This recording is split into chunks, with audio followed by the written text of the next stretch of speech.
പ്രകൃതിക്ക് ദുരന്തം സംഭവിക്കുമോ? പ്രകൃതി ദുരന്തം എന്നൊക്കെ പറഞ്ഞാൽ ഇംഗ്ലീഷിൽ നാച്ചുറൽ കലാമിറ്റീസ് എന്നാണ് പറയുക. പ്രകൃതി ദുരന്തം, പ്രകൃതി ക്ഷോഭം. യഥാർത്ഥത്തിൽ പ്രകൃതി ക്ഷോഭിക്കുകയില്ല, കടൽ ക്ഷോഭിക്കുകയില്ല, കാലം ക്ഷോഭിക്കുകയില്ല. ഈ കാലത്തിന്റെ ഉടമസ്ഥനായ അള്ളാഹു ക്ഷോഭിക്കുന്നു, പ്രകൃതിയുടെ ഉടമസ്ഥനായ അള്ളാഹു ക്ഷോഭിക്കുന്നു, കടലിന്റെ ഉടമസ്ഥനായ അള്ളാഹു ക്ഷോഭിക്കുന്നു. അവിടെയാണ് വിഷയം. പക്ഷെ നമുക്കത് പറയുമ്പോൾ പ്രകൃതി ദുരന്തം, പ്രകൃതി ദുരന്തം, പ്രകൃതി ദുരന്തം, ചില കാണാപ്പുറങ്ങൾ, ഇത് മാത്രമേ നമുക്ക് പറയാൻ കഴിയുള്ളൂ. കാലവർഷക്കെടുതിയിൽ ഇത്ര ആയിരം വീടുകൾ നശിച്ചു, ഇത്ര നഷ്ടം, സാമ്പത്തിക നഷ്ടം, കൃഷി നഷ്ടം എന്നെല്ലാം പറഞ്ഞുകൊണ്ട് ജനങ്ങൾ പറയുന്ന ഒരു പൊള്ളയായ ഒരു വാക്കാണത് പ്രകൃതി ദുരന്തം എന്നെല്ലാം. യഥാർത്ഥത്തിൽ ദുരന്തം അതിന്റെ ഉടമസ്ഥനായ അള്ളാഹു ക്ഷോഭിക്കുകയും കോപിക്കുകയും ചെയ്തതിന്റെ പേരിലാണ് എന്ന് ആദ്യം നമ്മൾ മനസ്സിലാക്കണം. പ്രകൃതിക്ക് അങ്ങനെ ക്ഷോഭിക്കാൻ കഴിയും? പ്രകൃതിയുടെ ഉടമസ്ഥൻ അല്ലാഹുവാണ്. ആ പടച്ച തമ്പുരാൻ തീരുമാനിക്കുന്നത് പോലെയാണ് പ്രകൃതി അതിന്റെ അവസ്ഥകൾ, അതിന്റെ യാഥാർത്ഥ്യം നമ്മുടെ മുന്നിൽ വെളിപ്പെടുത്തുക. ഭൂമിക്ക് നമ്മോട് മുന്നിൽ ക്ഷോഭിക്കാൻ കഴിയുകയില്ല. അല്ലാഹു റബ്ബുൽ ഇസ്സത്ത് ഭൂമിയോട് ക്ഷോഭിക്കാൻ പറയുമ്പോൾ അത് ക്ഷോഭിക്കുന്നു. കടലിനെ അല്ലാഹു പിടിച്ചു നിർത്തിയിരിക്കുന്നു. ഇന്നൊരു ബണ്ടുകളും ഒന്നുമില്ലാതെ, ഒരു ബന്ധങ്ങളുമില്ലാതെ, തടസ്സങ്ങളുമില്ലാതെ ഈ ഭൂമിയെ ചുറ്റിക്കൊണ്ടിരിക്കുന്ന ഈ കടൽ, ഇത് അല്ലാഹുവിന്റെ നിയന്ത്രണത്തിലായിരുന്നില്ല എങ്കിൽ ഇന്ന് ഈ കടലിന്റെ മക്കൾ, കടലിന്റെ ഓരത്ത് താമസിക്കുന്നവർക്കെല്ലാം സ്വസ്ഥമായി താമസിക്കാൻ കഴിയുമായിരുന്നില്ല. ഇത് പടച്ച തമ്പുരാൻ പിടിച്ചു വെച്ച ഒരു ഘടനയാണ്, അത് അവന്റെ തർത്തീബാണ്. അതേപോലെ ഡാമുകൾ നമ്മുടെ നാട്ടിലുണ്ട്. വിശേഷിച്ച് ആ മുല്ലപ്പെരിയാർ ഡാമിനെ കുറിച്ച് ജനങ്ങൾ വല്ലാത്ത ഭീതിയിലായിരുന്നു. ഒരു സമയത്ത് നമ്മുടെ സർക്കാർ അതിങ്ങനെ ഇളക്കിമറിച്ചപ്പോ നമ്മളെല്ലാവരും പേടിച്ചുപോയി. കാസർഗോട്ടുകാർ പേടിക്കൂല, കാരണം പൊട്ടിയാൽ ഇങ്ങോട്ട് വരൂലല്ലോ വെള്ളം. 4 ജില്ലക്കാര് ഭയപ്പെട്ടു പോയി. അപ്പൊ ഇടുക്കി ജില്ലക്കാർ, ആലപ്പുഴ ജില്ലക്കാർ, എറണാകുളം ജില്ലക്കാർ, കോട്ടയം ജില്ലക്കാർ, ഇവരെല്ലാവരും ഒന്ന് ഭയപ്പെട്ടപ്പോ മൂവാറ്റുപുഴ എന്ന് പറയുന്ന ജില്ലയില്ലാത്ത നാട്ടുകാർ ദുആ ചെയ്യാൻ ലിസ്റ്റ് കൊടുത്തു. മൂവാറ്റുപുഴ ഒന്ന് ജില്ലയാക്കി കിട്ടണം, കാരണം ഇത് എങ്ങാനും പൊട്ടിപ്പോയാൽ ഈ 4 ജില്ലയും തകർന്നു പോകും, മൂവാറ്റുപുഴയിലുള്ളവർ രക്ഷപ്പെടട്ടെ. അതുകൊണ്ട് അങ്ങനെ പോലും ആളുകൾ ചർച്ച ചെയ്തിരുന്നു. 4 ജില്ലകൾ തകർന്നു പോകും. ഇത് ഡാമിനെ അള്ളാഹു പരീക്ഷിച്ചു. പക്ഷെ ആ പരീക്ഷണത്തിൽ ജനങ്ങൾ ഭയന്നു. അത് പൊട്ടിക്കാനും അത് സംരക്ഷിക്കാനും കഴിവുള്ളവർ തമിഴ്നാട് സർക്കാരോ കേരള സർക്കാരോ അല്ല, അത് അള്ളാഹു മാത്രമാണ്. അള്ളാഹു തീരുമാനിച്ചാൽ എത്ര വലിയ പുതിയ ഡാമുകളും പൊട്ടിപ്പോകും. ഡാമിനെ കുറിച്ച് ഖുർആൻ ചർച്ച ചെയ്യുന്നുണ്ട്. ഡാമുകൾ നിലനിർത്തുകയും ഡാമുകൾ പൊട്ടിച്ച് ജനങ്ങളെ ഭയപ്പെടുത്തുകയും ചെയ്ത ചരിത്ര പാരമ്പര്യം പരിശുദ്ധ ഖുർആൻ തന്നെ അവതരിപ്പിക്കുന്നുണ്ട്. ഇൻഷാ അല്ലാഹ് അതൊക്കെ നമ്മുടെ വിഷയങ്ങളിലേക്ക് എത്തുമ്പോൾ നമുക്കതിനെ കുറിച്ച് നമുക്ക് ചർച്ച ചെയ്യാം. അപ്പൊ ഇതെല്ലാം അല്ലാഹു സുബ്ഹാനഹു വ തആലയുടെ പരീക്ഷണങ്ങളാണ്. മൊത്തത്തിൽ പടച്ച തമ്പുരാൻ ഈ മനുഷ്യനെ സൃഷ്ടിച്ചതും ഈ ആകാശ ഭൂമികളെ മുഴുവനും സൃഷ്ടിച്ചത് അല്ലാഹു സുബ്ഹാനഹു വ തആല നമ്മുടെ മുന്നിൽ ഇതെല്ലാം ഒരു ചോദ്യചിഹ്നമാക്കി തന്നത് പരീക്ഷിക്കാൻ വേണ്ടിയാണ്, പരീക്ഷണത്തിന് വേണ്ടിയാണ്. പരിശുദ്ധ ഖുർആൻ ആ ഭാഗം പറയുകയാണ്, എന്തിനാണ് നമ്മളെ സൃഷ്ടിച്ചത്. അല്ലാഹു തആല هل أتى على الإنسان حين من الدهر لم يكن شيئا مذكورا إنا خلقنا الإنسان من نطفة أمشاج نبتليه فجعلناه سميعا بصيرا. പരിശുദ്ധ ഖുർആനിൽ അല്ലാഹു സുബ്ഹാനഹു വ തആല അവതരിപ്പിക്കുകയാ, തെറിച്ചു വീഴുന്ന ബീജഗണത്തിൽ നിന്ന്, കൂടിച്ചേരുന്ന ബീജഗണത്തിൽ നിന്ന് മനുഷ്യ നിന്നെ നാം സൃഷ്ടിച്ചുവെങ്കിൽ, ഈ ദുനിയാവിലേക്ക് ബൃഹത്തായ ലോകത്തേക്ക് നാം നിന്നെ പരിചയപ്പെടുത്തിയെങ്കിൽ, നബ്തലീ അവനെ നാം പരീക്ഷിക്കുന്നതിന് വേണ്ടി മാത്രമാ, അവനെ നാം പരീക്ഷിക്കുന്നതിന് വേണ്ടി മാത്രമാണ്, അവനെ നാം ചോദ്യം ചെയ്യുന്നതിന് വേണ്ടി മാത്രമാണ്. വബലൗനാഹും ബിൽഹസനാ വസ്സയ്യാ ലഅല്ലഹും യർജിഊൻ. നന്മകൾ നൽകിക്കൊണ്ട് നാം നിങ്ങളെ പരീക്ഷിക്കും, നാം അവരെ പരീക്ഷിക്കും. ധന്യതകൾ നൽകിക്കൊണ്ട് നാം അവരെ പരീക്ഷിക്കും, ദാരിദ്ര്യം നൽകിക്കൊണ്ട് നാം അവരെ പരീക്ഷിക്കും. എന്തിനാണ്? പരിശുദ്ധ ഖുർആൻ പറയുകയാ, ലഅല്ലഹും യർജിഊൻ, അവർ അല്ലാഹുവിലേക്ക് ചിന്തിച്ചു മടങ്ങുന്നതിന് വേണ്ടി അത്രേ.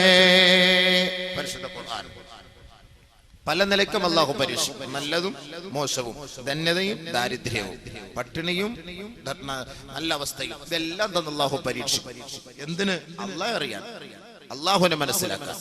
ദുനിയാവിൽ അല്ലാഹു സുബ്ഹാനഹു വ തആല നൽകുന്ന പരീക്ഷണങ്ങളുണ്ടല്ലോ, മുസീബത്തുകളുണ്ടല്ലോ, ഈ മുസീബത്ത് കൊണ്ട് അല്ലാഹു ഉദ്ദേശിക്കുന്നത് 5 കാര്യങ്ങളാണ്.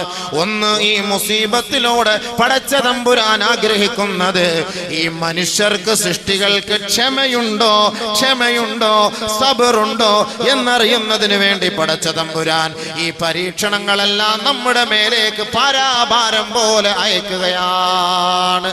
ഒന്നാമത്തെ പോയിന്റ്, പ്രകൃതി ദുരന്തങ്ങളാകട്ടെ, മാരക രോഗങ്ങളാകട്ടെ, പ്രശ്നങ്ങളാകട്ടെ, ഇതിന് അല്ലാഹു സുബ്ഹാനഹു വ തആല എടുത്ത തീരുമാനം എന്നറിയോ?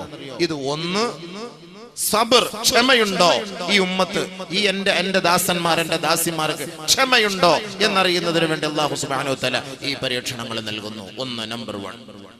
ഖുർആൻ അല്ലാഹു തആല പറയാണ് ആ ഭാഗം. ഏതെല്ലാം നിലയ്ക്കാണ് മനുഷ്യനെ പരീക്ഷിക്കുക? ഏതെല്ലാം നിലയ്ക്കാണ് പരീക്ഷിക്കുക? വലനബലവന്നകും ബിശൈഇൻ മിനൽ ഖൗഫ് വൽജൂ വനഖസിൻ മിനൽ അംവാൽ വൽഅൻഫുസി വസ്സമറാത്ത് وبشر الصابرين. അല്ലാഹുവിന്റെ ദാസന്മാരെ, അല്ലാഹുവിന്റെ ദാസിമാരെ, ഈ ഭൂലോകത്ത് അധിവസിക്കുന്ന നിങ്ങളുടെ സൃഷ്ടാവായ പടച്ച തമ്പുരാൻ പറയുകയാ, വലനബലുവന്നകും, നിങ്ങളെ പരീക്ഷിക്കുക തന്നെ ചെയ്യും. നിങ്ങളെ നിർബന്ധം, തീർച്ച, യാതൊരു സംശയവും വേണ്ട. നിങ്ങളെ നാം പരീക്ഷിക്കുക തന്നെ ചെയ്യും, പരീക്ഷിക്കുക തന്നെ ചെയ്യും. ഏതെല്ലാം അവസ്ഥയിലാണ് നിങ്ങളെ നാം പരീക്ഷിക്കുക? ബിശൈഇൻ മിനൽ ഖൗഫ്, ഭയം നൽകി അല്ലാഹു പരീക്ഷിക്കുമെന്ന് ഖുർആൻ.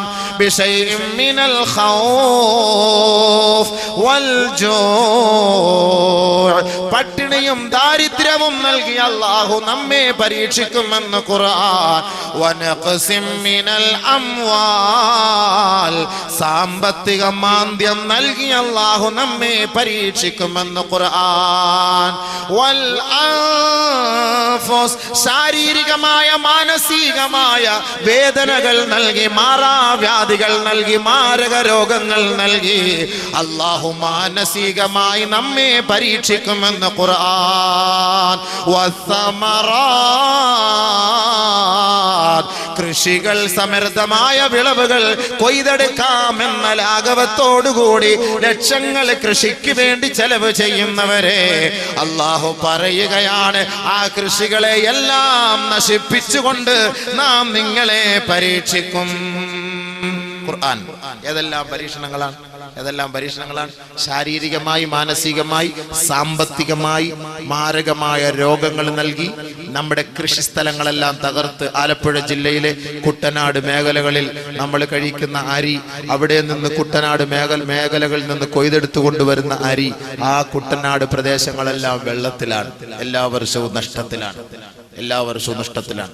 കാസർഗോഡ് ജില്ലയിലെ പല ഭാഗങ്ങളിലും വെള്ളത്തിലായിപ്പോയി. വെള്ളമില്ലാതെ കൂടുതൽ കഷ്ടപ്പെട്ടു നമ്മൾ. ഇവനീതൻ ഭയങ്കരമായ ചൂടിലും ഈ നാട്ടിൽ വരുമ്പോ ദുആറക്കണേ ഉസ്താദ്, വീട്ടിൽ പോയി കിടക്കാൻ പറ്റൂല, പവർ കട്ട്, എല്ലായിടത്തും പ്രശ്നം, ഫാനും ഇല്ല, ഒന്നുമില്ല, വല്ലാത്ത കഷ്ടം. വെള്ളമില്ല. എല്ലാവരും ദുആ ചെയ്തു ഫാത്തിഹ ഓതി മഴ വന്നു. ഇപ്പൊ ഹത്ത ഓതുവാണ് മഴ ഒന്ന് നിൽക്കാൻ വേണ്ടിയിട്ട്. ഇപ്പൊ അങ്ങനത്തെ അവസ്ഥ വരെ എത്തി. അല്ലാഹു തആല മഴ തന്നപ്പോ നമ്മുടെയൊക്കെ ധാരണ ഒന്ന് തീർന്നിട്ടിയത്. പ്രത്യേകിച്ച് സംഘാടകരും ഇന്നലെ മുതലേ ദുആറക്കാൻ തുടങ്ങി കാണും. പടച്ചവനെ മഴ നീ പെയ്ത് വെച്ചാൽ 2 ദിവസം പെയ്ക്കല്ല, അല്ലെ 3 ദിവസം പെയ്ക്കരുത്. അതെല്ലാ നാട്ടിലുള്ള സംഘാടകരുടെ ഒരു സ്വഭാവമാണല്ലോ. അപ്പൊ അതുകൊണ്ട് അതല്ല, അല്ലാഹു തആല ഒരിക്കലും പറയരുത് മഴ നിന്നു പോകട്ടെ എന്ന് പറയാൻ പാടില്ല. അത് അല്ലാഹു ന്റെ റസൂൽ സല്ലല്ലാഹു അലൈഹി വസല്ലം പറഞ്ഞു, മഴ പെയ്യുമ്പോൾ നമ്മൾ ചെയ്യേണ്ട ദുആ അല്ലാഹുമ്മ സയ്യിബൻ നാഫിഅ അല്ലാഹുമ്മ ഹവാലൈന വലാ അലൈന. ഹവാലൈന വല അലൈന. നമുക്ക് അനുകൂലമായ മഴ താ റബ്ബേ, പ്രതികൂലമാക്കി നീ ഞങ്ങളെ മഴ തന്ന് നശിപ്പിക്കല്ലേ പടച്ചവനെ. അതായിരുന്നു ഹബീബുന റസൂലുള്ളാഹി സ്വല്ലല്ലാഹു അലൈഹി വസല്ലം തങ്ങൾ ചെയ്ത ദുആ. ആ ദുആ ആണ് നമുക്ക് വേണ്ടത്. അല്ല വേണ്ട എന്ന് പറയരുത്. ലാ തസുബ്ബു ദഹർ. ഹബീബായ റസൂലുള്ളാഹി സ്വല്ലല്ലാഹു അലൈഹി വസല്ലം തങ്ങൾ പറയുകയാണ്, ലാ തസുബ്ബു ദഹർ. കാലത്തെ നിങ്ങൾ ചീത്ത വിളിക്കല്ലേ, കാലത്തെ നിങ്ങൾ പരിഹസിക്കല്ലേ, കാലത്തെ ആക്ഷേപിക്കല്ലേ. ചൂടിന്റെ സമയത്ത് എന്തോ ഒരു ചൂടാണ്, കൊടും ചൂടാണ്, ശക്തമായ ചൂടാണ്, വല്ലാത്ത വേനലാണല്ലോ, വല്ലാത്ത കഷ്ടമാണല്ലോ. അല്ലാഹു മഴ തരുമ്പോ ഇത് വല്ലാത്ത മഴയാണല്ലോ, ദുർഘടം പിടിച്ച മഴയാണല്ലോ. റോഡുകൾ നശിച്ചു, നാട് നശിച്ചു, കൃഷികൾ നശിച്ചു, ഇറങ്ങാനേ കഴിയാത്ത ദുരവസ്ഥയാണല്ലോ. ലാ തസുബ്ബു ദഹർ. കാലത്തെ നിങ്ങൾ തെറി പറയരുതേ. ഇന്നമാന ദഹർ. ഞാനാണ് കാലം, ഞാനാണ് കാലം. അല്ലാഹു റബ്ബുൽ ഇസ്സത്ത് പറഞ്ഞതായി നബിയുനാ റസൂലുള്ളാഹി സ്വല്ലല്ലാഹു അലൈഹി വസല്ലം. അണ്ട് കാലത്തെ കുറ്റം, മൂടിഞ്ഞ മഴ, പണ്ടാരം, ഇറങ്ങാൻ പറ്റൂല. എന്താപ്പോ ഈ മഴ? ഇതാരെയാ കുറ്റം പറയുന്നത്? മഴയല്ല, അല്ലാഹുവിനെ. പനി, മാരകമായ രോഗം, പനി.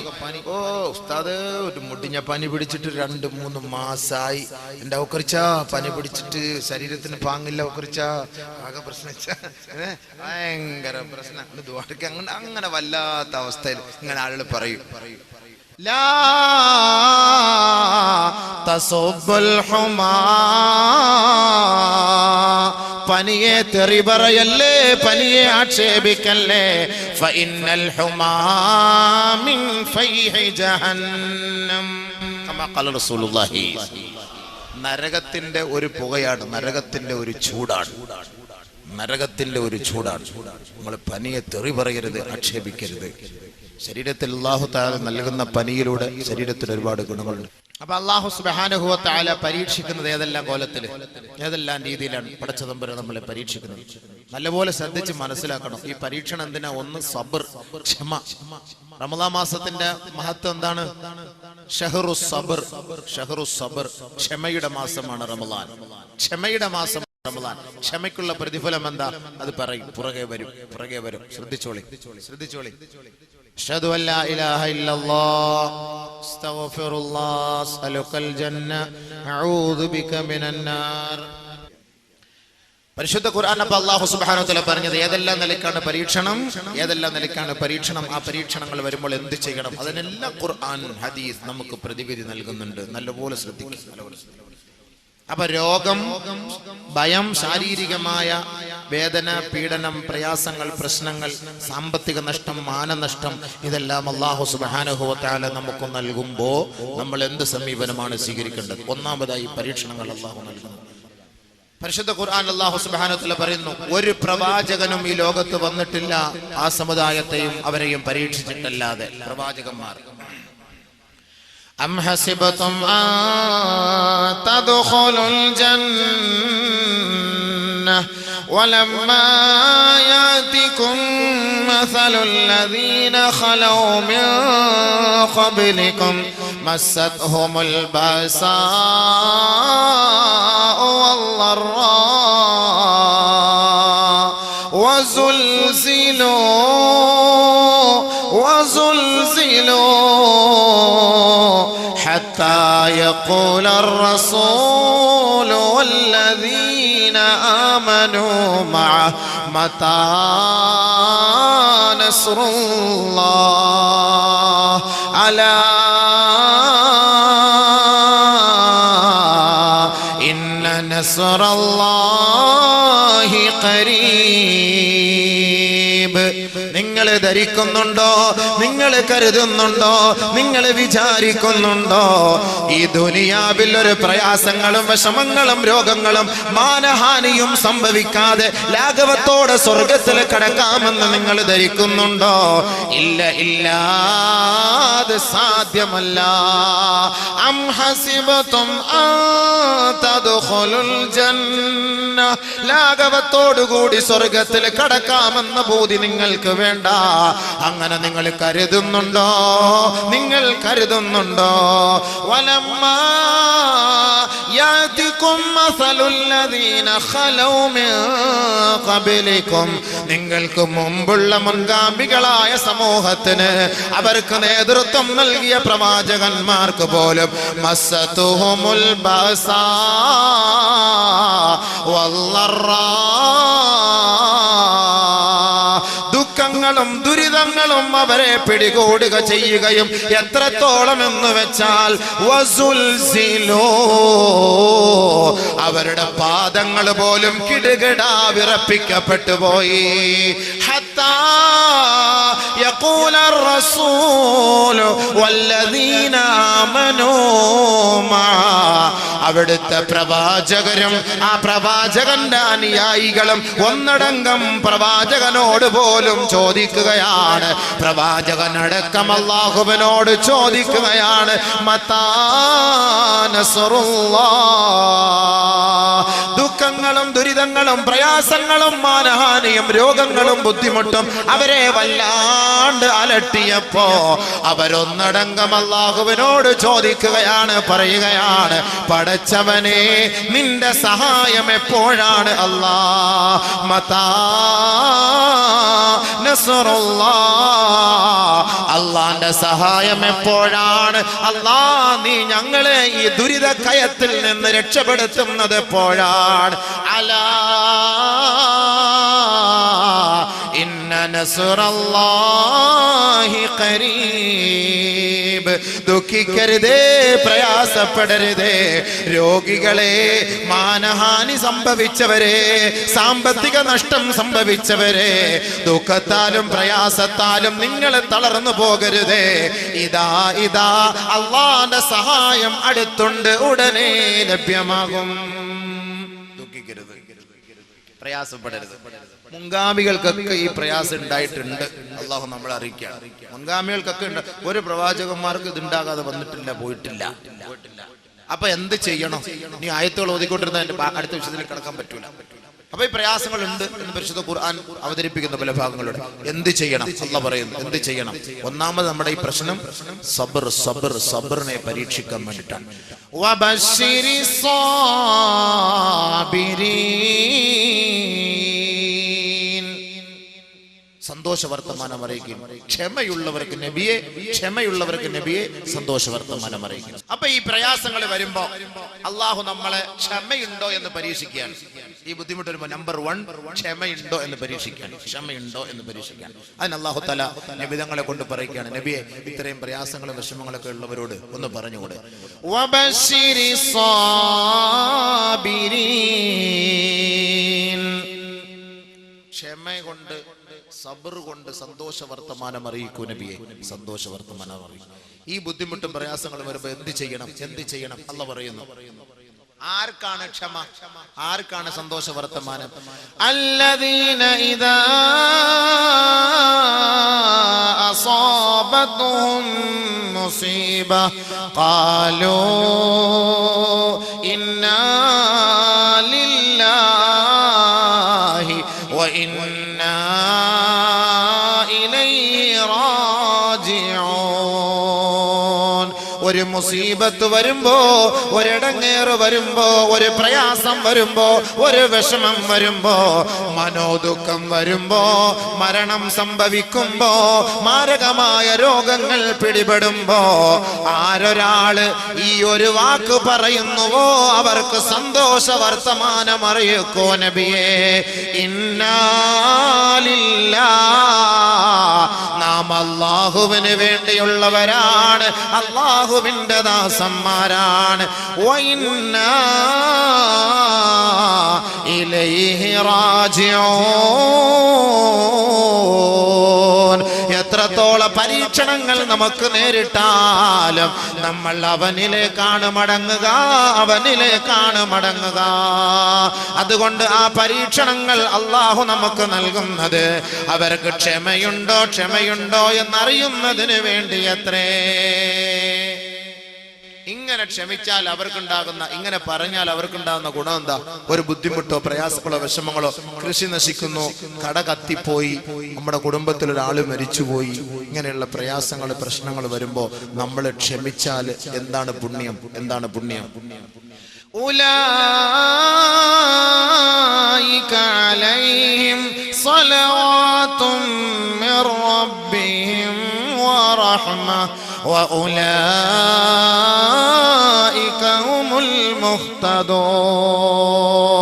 അല്ലാഹുവിന്റെ ഭാഗത്ത് നിന്ന് അവർക്ക് റഹ്മത്തുണ്ട്, റഹ്മത്തുണ്ട്. വമഅനാഹു അൽ മഗ്ഫിറ. റഹ്മത്ത് എന്ന് പറഞ്ഞാൽ അവർക്ക് പാപമോചനമാണ്. ആരൊരാൾ ക്ഷമിക്കുന്നുവോ, ആരൊരാൾ പൊറുക്കുന്നുവോ, ആരൊരാൾ സഹിക്കുന്നുവോ, ഉലൈക ലഹും മഗ്ഫിറ. അവർക്ക് അല്ലാഹുവിന്റെ ഭാഗത്ത് നിന്നുമുള്ള പാപമോചനമുണ്ടത്രേ. ഉലൈക അലൈഹിം സ്വലവാത്തുൻ മിർ റബ്ബിഹിം വറഹ്മ. രണ്ട് കാര്യങ്ങളാണ്. ഒന്ന് സലവാത്ത്. സലവാത്ത് മഅനാഹു മഗ്ഫിറ, മഗ്ഫിറ, മഗ്ഫിറ. വറഹ്മത്ത് മഅനാഹു അൽ ഇഹ്സാൻ, ഇഹ്സാൻ. അല്ലാഹു അവർക്ക് ഉപകാരം ചെയ്തു കൊടുക്കും. അല്ലാഹു അവരെ സഹായിക്കും, ഉപകാരം ചെയ്തു കൊടുക്കും. മാത്രല്ല ഉലൈക ഹുമുൽ മുഹ്തദൂൻ. അവർ സന്മാർഗ സച്ചരിതരാണ്. അവർ അല്ലാഹുവിന്റെ ഇഷ്ടദാസന്മാരാണ്, മുസീബത്തിൽ ക്ഷമിക്കുന്നവർ.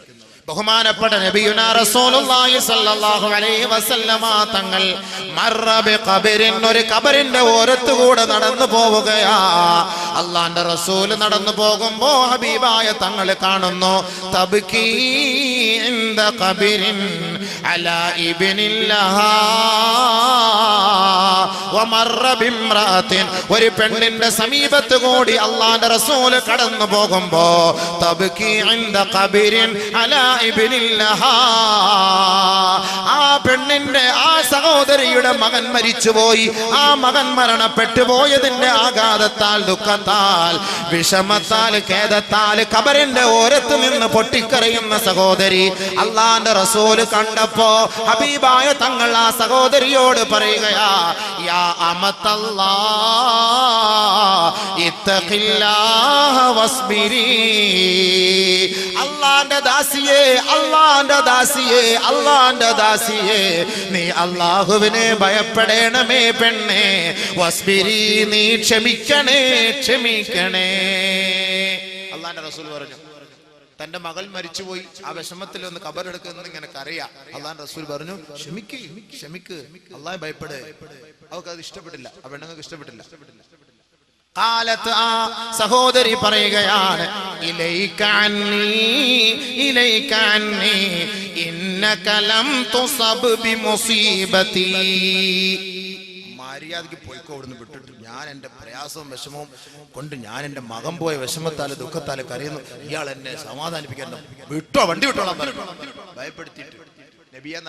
വലം തകുൻ തഅരിഫുർ റസൂൽ. ആ സഹോദരി അല്ലാഹുവിന്റെ റസൂലാണെന്നറിഞ്ഞില്ല. വമർറ ഫളൽ ഇബ്നുൽ അബ്ബാസ് റളിയല്ലാഹു തആല അൻഹു.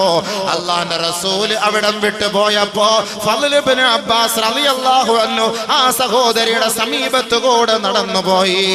ആ സഹോദരിയോട് ചോദിച്ചു, അലം തകുൻ തഅരിഫുൻ നബിയ, നീ അറിഞ്ഞില്ലയോ അത് നബിയാണെന്ന കാര്യം? അല്ലാഹുവിന്റെ റസൂൽ ആണ് നിന്നോട് പറഞ്ഞത്. ഇത്തഖില്ലാഹ് വസ്ബിരി എന്ന് പറഞ്ഞത് ലോകത്തിന്റെ പുത്രനാണ്, ലോകത്തിന്റെ നായകനാണ്, ലോകത്തിന്റെ കെടാവിളക്കായ മുഹമ്മദ് മുസ്തഫ തങ്ങളാണ് നിന്നോട് പറഞ്ഞത്. ഉടനെ ആ മാതാവ് ഹൃദയത്തുടിപ്പോടെ, വേദനയോടെ ഇലാ ഹദറത്തി റസൂലില്ലാഹ്, ഹൃദയത്തിന്റെ തുടിപ്പോടെ, ഹൃദയവേദനയോടെ അത്തത്തിൻ നബിയ സല്ലല്ലാഹു അലൈഹി വസല്ലമ അല്ലാഹുവിന്റെ റസൂലിന്റെ സവിധത്തിലേക്ക് വന്നപ്പോ ഫലം തജിദ് ബവാബീൻ നബിയുനാ റസൂലുള്ളാഹി തങ്ങളുടെ വീടിന്റെ മുറ്റത്ത് ഒരൊറ്റ പാറാവുകാരും ഉണ്ടായിരുന്നില്ല. നബി തങ്ങളോട് പറഞ്ഞു, നബിയേ എനിക്ക് മാപ്പാക്കണം നബിയേ, ഞാൻ അങ്ങേ അറിഞ്ഞിരുന്നില്ല ഹബീബേ, അങ്ങ് റസൂലാണ്, അങ്ങ് നബിയാണെന്ന കാര്യം ഞാൻ അറിഞ്ഞില്ല നബിയേ, എന്നോട് മാപ്പാക്കണേ യാ റസൂലല്ലാഹ് എന്നാ മഹദിയായ സഹാബത്ത് പെണ്ണ് പറഞ്ഞപ്പോ അല്ലാഹുവിന്റെ റസൂൽ പറഞ്ഞതെന്തെന്നറിയുവോ? ഇന്നമസ് സബ്റു ഇൻദ സദമത്തിൽ ഊലാ. ഒരു പ്രശ്നം ഉണ്ടാകുമ്പോ, ഒരു പ്രയാസം ഉണ്ടാകുമ്പോ ആദ്യ പ്രാരംഭ ഘട്ടത്തിലാണ് ക്ഷമിക്കേണ്ടത്. പിന്നീട് വന്നിട്ട് ക്ഷമിക്കണേ പൊറുക്കണേ എന്ന് പറഞ്ഞിട്ട് എന്നാലും കൂലിയില്ല. ഫസ്റ്റ് എയ്ഡ് ബോക്സ് ബസ്സിൽ ഫിറ്റ് ചെയ്ത് എന്തിനാ? വണ്ടി ഇടിച്ചു കഴിഞ്ഞാൽ പെട്ടെന്ന് അവിടെ ഇടക്കും മുട്ടിയാൽ ഫസ്റ്റ് എയ്ഡ് അത് ഇങ്ങനെ ചെയ്യണം. ആദ്യത്തെ ക്ലിയർ ആണ്, ആദ്യമായിട്ടുള്ള ആ ഒരു ചികിത്സയാണ്. അപ്പൊ ഒരു വിഷമം വരുമ്പോ, ഒരു പ്രയാസം വരുമ്പോ ആദ്യമായിട്ട് അത് ക്ഷമിക്കണം. അസ്സബ്റു ഇൻദ സദമത്തിൽ ഊല, ആദ്യത്തെ ക്ഷമ. അതിനാണ് അല്ലാഹ് ആദ്യത്തെ പ്രഹരമേൽക്കുമ്പോഴുണ്ടാകുന്ന ആ വേദനയ്ക്ക് ക്ഷമിക്കലാണ് കൂലി എന്ന് നബിയുനാ റസൂലുള്ളാഹി തങ്ങൾ ആ സഹോദരിയെ പറഞ്ഞ് മനസ്സിലാക്കി കൊടുത്തു. എന്നിട്ട് നബി തങ്ങൾ അവർക്ക് വേണ്ടി ദുആ ചെയ്തു, പൊറുക്കലിനെ തേടി. അത് ഹദീസിലുണ്ട്. പക്ഷെ നബി സല്ലല്ലാഹു അലൈഹി വസല്ലം പറഞ്ഞെന്താ? ബുദ്ധിമുട്ടും പ്രയാസം വരുമ്പോ ഞങ്ങൾ ക്ഷമിക്കണം. ഹബീബായ റസൂലുള്ളാഹി സ്വല്ലല്ലാഹു അലൈഹി വസല്ലമ തങ്ങൾ ലോകത്തുള്ള മുസ്ലിം മക്കളോട് വിളിച്ചു പറയുകയാണ്, ഇദാ അസാബ അഹദകും മുസീബ. നല്ലപോലെ ശ്രദ്ധിച്ചോളി ഹദീസ്, നല്ലപോലെ ശ്രദ്ധിച്ചോളി. നമുക്കൊക്കെ മുസീബത്ത് പ്രയാസങ്ങൾ വരുമ്പോ ഹബീബായ റസൂലുള്ളാഹി സ്വല്ലല്ലാഹു അലൈഹി വസല്ലമ തങ്ങൾ പറയുകയാ, ഇദാ അസാബ അഹദകും മുസീബ ഫൽയദ്കുർ മുസീബതഹു ഫിയാ ഫഇന്നഹാ മിൻ അഅ്ളമിൽ മസായിബ്. നിങ്ങൾക്ക് നിങ്ങളുടെ ശാരീരികമായി, മാനസികമായി, സാമ്പത്തികമായി, കുടുംബപരമായി, കൃഷി സംബന്ധമായി നിങ്ങളേൽക്കുന്ന ഓരോ ബുദ്ധിമുട്ടുകളുണ്ടല്ലോ, പ്രയാസങ്ങളുണ്ടല്ലോ, ആ പ്രയാസങ്ങൾ നിങ്ങളെ അലട്ടുമ്പോ ഫൽയദ്കുർ മുസീബതഹു ഫിയാ, എന്റെ മുസീബത്തിനെ, നിങ്ങളുടെ പ്രവാചകനായ എനിക്ക് ഏർപ്പെട്ട മുസീബത്തിനെ, അതല്ലെങ്കിൽ എന്റെ മരണത്തെ നിങ്ങൾ ഓർക്കണേ, ഓർക്കണേ. ഫഇന്നഹാ മിൻ അഅ്ളമിൽ മസായിബ്. ലോകത്തുള്ള സകലമാന മുസീബത്തുകളെക്കാൾ, വേദനകളെക്കാൾ, നഷ്ടത്തെക്കാൾ ഏറ്റവും വലിയ നഷ്ടമാണ് ഞാൻ ഈ ലോകത്ത് നിന്ന് വിട പറയുന്നത്. ആ നഷ്ടം നിങ്ങൾ ഓർത്തുകൊള്ളണേ, ഓർത്തുകൊള്ളണേ.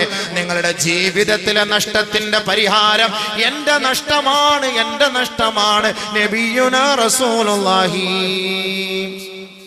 അതിനേക്കാൾ വല്ല നഷ്ടമുണ്ടോ?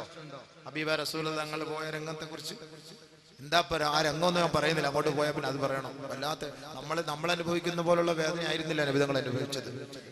ഇബ്നു മസ്ഊദ് റളിയല്ലാഹു തആല അൻഹു പറയുകയാ, ദഖൽതു അലൻ നബി സല്ലല്ലാഹു അലൈഹി വസല്ലം, അല്ലാഹുവിന്റെ റസൂലിന്റെ സവിധത്തിലേക്ക് ഞാൻ കടന്നപ്പോ ഹബീബായ റസൂലുള്ളാഹി തങ്ങൾക്ക് കഠിനമായ വേദന അനുഭവപ്പെടുകയാണ്. അഖദത്ത്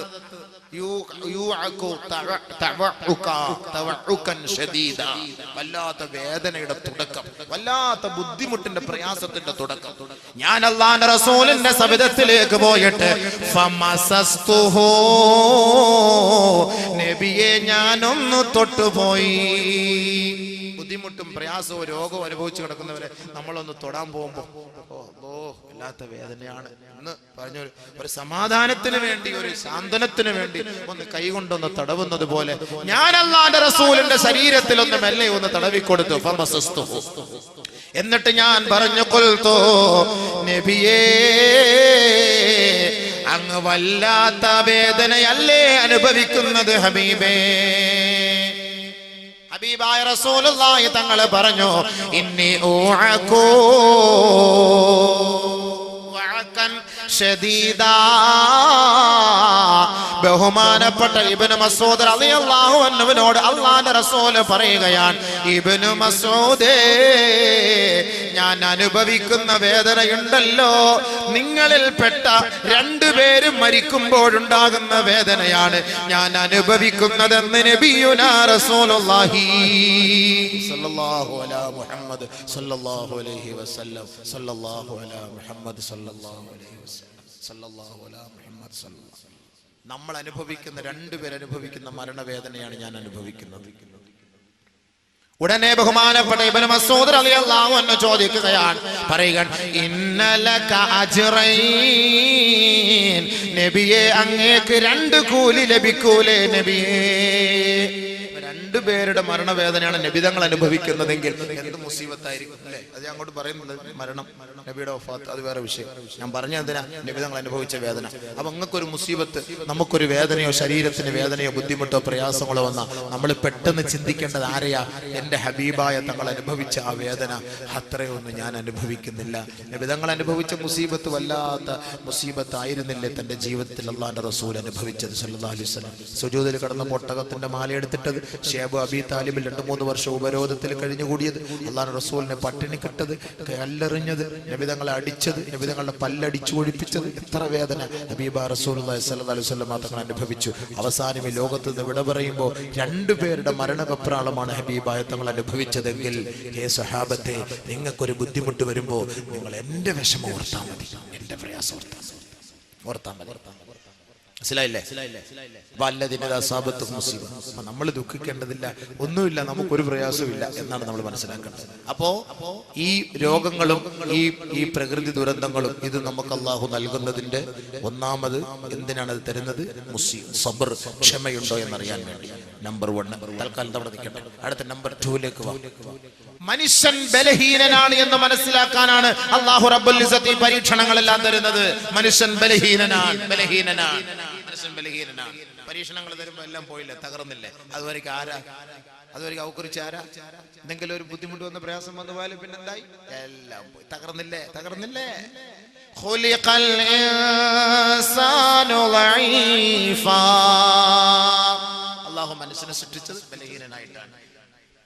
അല്ലാഹു അല്ലദീ ഖലഖകും മിൻ ളഅഫിൻ ثم جعل من بعد ضعف قوة ثم جعل من بعد قوة ضعفا وشيبا. മനുഷ്യനെ അല്ലാഹു സൃഷ്ടിച്ചത് രണ്ട് ബലഹീനതകളുടെ ഇടയിലാണ്. ഈ രണ്ട് ബലഹീനതയുടെ ഇടയിൽ കിടന്ന് അഹങ്കരിക്കല്ലേ മനുഷ്യ, അഹങ്കരിക്കല്ലേ. അങ്ങനെ നീ അഹങ്കരിക്കുമ്പോ അല്ലാഹുവിന്റെ പരീക്ഷണമാണ് നിന്നിലേക്ക് ഇറക്കുക. ഒന്നാമത് ഉമ്മാന്റെ ഗർഭാശയത്തിൽ നിന്ന് നീ പുറത്തേക്ക് വരുമ്പോ നീ ബലഹീനനാണ്. ഒരാളുടെ സഹായമില്ലാതെ കഴിക്കാൻ സാധ്യമല്ല, ചിരിക്കാൻ സാധ്യമല്ല, ജീവിക്കാൻ സാധ്യമല്ല. ഒരുമ്മാന്റെ ഒക്കത്ത് വെച്ച് പാല് കുടിക്കാതിരുന്നാൽ നിന്റെ കരച്ചിൽ വല്ലാത്ത കരച്ചിലായിരിക്കും, നിന്റെ തേങ്ങൽ വല്ലാത്ത തേങ്ങലായിരിക്കും. അപ്പോ നിന്റെ ഉമ്മയെടുത്ത് നിനക്ക് ഉമ്മാന്റെ മാറിടത്തിലേക്ക് നിന്റെ വായു കൊണ്ട് കൂട്ടിയിണക്കുമ്പോ നിന്റെ ദുഃഖവും പ്രയാസങ്ങളും മാറുന്നുവെങ്കിൽ ആ ഉമ്മാന്റെ തണലില്ലാതെ മനുഷ്യ നിനക്ക് ജീവിക്കാൻ കഴിയില്ല എന്ന് ഖുർആൻ. അല്ലാഹു ഖലഖകും മിൻ ളുഅഫ്. അതിന്റെ വേറെ ഒരുപാട് അതീതുണ്ട്. അങ്ങനെ പോയ അങ്ങനെ അങ്ങോട്ട് പോകും വണ്ടി. ഈ വിഷയം ഇന്ന് തീർക്കണം, ഇന്ന് തീരൂല. ഇന്ന് തീർത്തിട്ട് നാളെ വേറെ തൗബ, ഭയങ്കര വിഷയം. അത് 5 ദിവസം പറയേണ്ട വിഷയം. അത് നാളെ ഒറ്റ ദിവസം കൊണ്ട് തീർക്കണം. അവ എന്താ സംഭവിച്ചത്? എന്താ പറഞ്ഞത്? അല്ലേ? കുഞ്ഞിനെടുത്താൽ കൊച്ചു കുഞ്ഞിനെടുത്താൽ 2 വയസ്സ് 5 വയസ്സായി 3 വയസ്സായി 6 വയസ്സായി 7 വയസ്സായി ഒരാൾ സഹായം വേണ്ടേ? ഒരു സഹായം വേണ്ടേ സഹോദരങ്ങളെ. എന്തപ്പ എല്ലാവർക്കും ഉറക്കം വരുന്നോ? എന്താ പൊന്നെ, വക്കറ്റ് ഒരു വന്നാലേ നിങ്ങളുടെ ഉറക്കം മാറുള്ളൂ. അതന്നെ, നിങ്ങളൊന്നും നല്ലപോലെ ശ്രദ്ധിക്കും. പെട്ടെന്ന് 12:30 ആകുമ്പോൾ നിർത്താം ഇൻഷാ അല്ലാഹ്. വാങ്ങ് കുളിക്കുമ്പോൾ മുഖം നിർത്താം. വിഷയം തീരട്ടെ. അപ്പൊ നമുക്കൊരു നമ്മളൊരു ആദ്യം തുടക്കത്തിലൊരു ബലഹീനരായി, ആരുടെ സഹായമില്ല. പിന്നെ ഉള്ള കുറച്ച് ആളത്തേക്ക് ജിംനേഷ്യത്തിലൊക്കെ പോയിട്ട് അവ ഇങ്ങനെ എടുത്തിട്ട് എന്താപ്പാ പവർ, അവ ഇങ്ങനെ കൈയൊക്കെ കാണിച്ചിട്ട് ആ ബൈക്കിനകത്തൊക്കെ ഇങ്ങനെ പൊങ്ങി ഇസ്രാ മിറാജിന് പോകുന്ന പോലെ ഇരുന്നിട്ടാവും പോവാ. ബൈക്കിലൊക്കെ പോകുന്ന രംഗായിട്ട് കണ്ടു കഴിഞ്ഞാല് ഇവനെ കഴിഞ്ഞാരാ? ثم من بعد ضعف وقوة. അവൻ അല്ലാഹു കുറച്ച് ശക്തി കൊടുത്തു, കുറച്ച് നല്ല ആരോഗ്യം കൊടുത്തപ്പോഴാണ് ഈ ചങ്ങാതി എല്ലാം മറന്നു പോകുന്നത്. പിന്നുണ്ടാകുന്ന ആ വിഷമങ്ങളെല്ലാം മറന്നു. ثم جعل من بعد قوة ضعفا وشيبا. പിന്നീട് അല്ലാഹു നമുക്ക് നൽകുന്നത് രണ്ട് ഘട്ടങ്ങളാണ്. ആദ്യത്തെയും രണ്ടാമത്തെയും ഘട്ടം കഴിഞ്ഞ് മൂന്നാമത്തെ ഘട്ടമാണ്. ഒന്ന്, അവൻ ബലഹീനനായി പോകുന്നു. രണ്ട്, അവൻ അശക്തനായി വയസ്സനായി നരച്ചു പോകുന്നു. നേരത്തെ കുഞ്ഞായിരുന്നു, എല്ലാരും എടുത്തത് ഒരു ചുംബനം കൊടുക്കും, ഒരു ഉമ്മ, ഒരു സന്തോഷം. ലാസ്റ്റ് ഘട്ടം എത്തിയപ്പോഴെന്താ? ഒന്നാമത് നരച്ച് വടി വേണം, ആരെല്ലാം പിടിച്ചോണ്ട് പോകണം. രണ്ടാമത് രോഗം പിടിപെട്ട് ലൈഫായി വീൽ ചെയറിൽ പോകണം, ആരുടെയെങ്കിലും സഹായം ഇല്ലാതെ പോകണം. ഈ മനുഷ്യൻ ആരായിരുന്നു ഒരു സമയത്ത്? ഇപ്പൊ ഏതവസ്ഥയിലെത്തി? ഇന്ന് നമ്മുടെ ആശുപത്രിയിലൊക്കെ പോയി നോക്ക്, വയസ്സരായവർക്ക് ബൈസ്റ്റാൻഡായിട്ട് നിൽക്കുമ്പോൾ ഒരാൾ താങ്ങാൻ, ഒരാൾ പിടിക്കാൻ, ഇതൊക്കെ നിൽക്കുന്ന എന്താ? അവന്റെ രണ്ട് കാലഘട്ടം കഴിഞ്ഞു, രണ്ട് ഘട്ടം അവന്റെ കഴിഞ്ഞു. ഒന്ന് ചെറുപ്പം, അവന്റെ ശൈശവം, പിന്നെ യൗവനം, അവന്റെ കൗമാരം, ഇതെല്ലാം കഴിഞ്ഞ് അവന് നല്ല ഒരു അവസ്ഥ ഉണ്ടായിരുന്നു. അതെല്ലാം കഴിഞ്ഞ അവസാനം അവൻ മരിക്കാറായി. അവൻ അവസാന ഘട്ടത്തിലെത്തിയപ്പോൾ അവന് മറ്റുള്ളവരുടെ സഹായം വേണം. ആദ്യത്തേതുപോലെ തന്നെ ആദ്യം ഉമ്മ മാത്രം മതിയായിരുന്നു. ഇപ്പൊ ഉമ്മ മാത്രം പോരാ, ഇപ്പൊ 2 പേര് വേണം, 3 പേര് വേണം സഹായത്തിന്. ഖുർആൻ അപ്പൊ മനുഷ്യനൊന്നും അല്ല എന്നാണ് അതിന്റെ അർത്ഥം. അതുകൊണ്ടാണ് പരിശുദ്ധ ഇസ്ലാം അല്ലാഹു തആല ഈ ഖുർആനിലൂടെ ഈ മുസീബത്തുകളും ഈ രോഗങ്ങളും തന്നിട്ട് മനുഷ്യനെ പരീക്ഷിക്കുന്നത് എന്തിനാണ്? നീ ഒന്നുമല്ല. വമാ അൻതും ബിമുഅ്ജിസീന ഫിൽ അർദ് വമാ ലകും മിൻ ദൂനില്ലാഹി മിൻ വലിയ്യിൻ വലാ നസീർ. ഭൂമിയിൽ നീ ഒന്നുമല്ല മനുഷ്യ. അമേരിക്കക്കാരൻ വാദിക്കുന്നില്ലേ, ഞങ്ങളുടെ പെന്റഗണിന്റെ കമ്പ്യൂട്ടർ ചലിക്കാതെ, അവിടുത്തെ മൗസ് ക്ലിക്ക് ചെയ്യാതെ ലോകത്ത് ഒരു ചുക്കും നടക്കൂല എന്ന് വാദിക്കുന്നില്ലേ? അമേരിക്കയിലെ പെന്റഗൺ കെട്ടിടം പോലും തകർത്തെറിഞ്ഞുകൊണ്ട് അതാ വിമാനം പറന്നു പോയപ്പോ അമേരിക്കക്കാരൻ പോലും അറിഞ്ഞില്ല. ഞങ്ങളുടെ ബഹുനില കെട്ടിടങ്ങൾ തകർന്നു പോയത് അവര് പോലും അറിഞ്ഞില്ല. പരിശുദ്ധ ഖുർആൻ പറയുകയാണ്, ഇന്നക ലൻ തഖ്രിഖൽ അർള വലൻ തബ്ലുഗൽ ജിബാല തൂലാ. 110 നില കെട്ടിടങ്ങൾ കെട്ടി, 150 നില കെട്ടിടങ്ങൾ കെട്ടി, 200 നില കെട്ടിടങ്ങൾ കെട്ടിപ്പൊക്കി ലോകത്തിന്റെ ബുക്കിൽ, ഗിന്നസ് ബുക്കിൽ പേര് കിട്ടാൻ വേണ്ടി കൊതിക്കുന്നവരെ, ജനങ്ങളുടെ കൈ വാങ്ങാൻ വേണ്ടി ആഗ്രഹിക്കുന്നവരെ, പടച്ച റബ്ബിന്റെ തീരുമാനമാണ്, ഇന്നക ലൻ തബ്ലുഗൽ അർള. ഭൂമിയെ മുഴുവനും സ്വായത്തമാക്കാൻ നിന്നെ കൊണ്ട് സാധ്യമല്ല. അമ്പരചുംബികളായ കോട്ടകൊത്തളങ്ങൾ കെട്ടിപ്പൊക്കി പർവ്വത സാനുക്കളെ അതിജയിക്കാൻ നിന്നെ കൊണ്ട് സാധ്യമല്ല. വലൻ തഖ്രിഖൽ അർള. ഭൂമിയെ ഇളക്കി മറിക്കാനോ ഭൂമിയെ തകർത്തെറിയാനോ നിന്നെ കൊണ്ട് സാധ്യമല്ല. അഫ്ഗാനിസ്ഥാനിലെ പാവപ്പെട്ട മക്കളെ കൊന്നൊടുക്കുന്നതിന് വേണ്ടി ഉണ്ടാക്കിയെടുത്ത ഏറ്റവും വലിയ ആധുനിക യന്ത്രമായിരുന്നില്ലേ ഡെയ്സി കട്ടർ എന്ന പേരിൽ അവരുണ്ടാക്കിയെടുത്ത ആധുനിക ഉപകരണങ്ങൾ? ആ ആധുനിക ഉപകരണങ്ങൾ എവിടേക്കാണ് നിക്ഷേപിക്കുന്നതെന്നറിയുവോ? പാവപ്പെട്ട മുസ്ലിം രാഷ്ട്രങ്ങളിലേക്ക് നിക്ഷേപിക്കുമ്പോ ആയിരക്കണക്കിന് ലക്ഷക്കണക്കിന് ഇറാനിന്റെ മക്കൾ, ഇറാഖിന്റെ മക്കൾ, അഫ്ഗാനിസ്ഥാനിന്റെ മക്കളുടെ മണ്ണിലേക്ക് ഡെയ്സി കട്ടർ എന്ന പേരിൽ അതിനെ നിയോഗിക്കുമ്പോ അത് ഭൂമിയിലേക്ക് വീണ് കഴിഞ്ഞാൽ അത് നിർവീര്യം പോകുന്നു. പാശ്ചാത്യ ലോബികളുടെ ചിന്ത എന്താണ്? ഈ ഡെയ്സി കട്ടർ എന്ന് പറഞ്ഞാൽ ഏതൊരു ഭൂമിയിലാണോ ഇത് നിക്ഷേപിക്കുന്നത് ആ ഭൂമിയെ മുറിച്ചു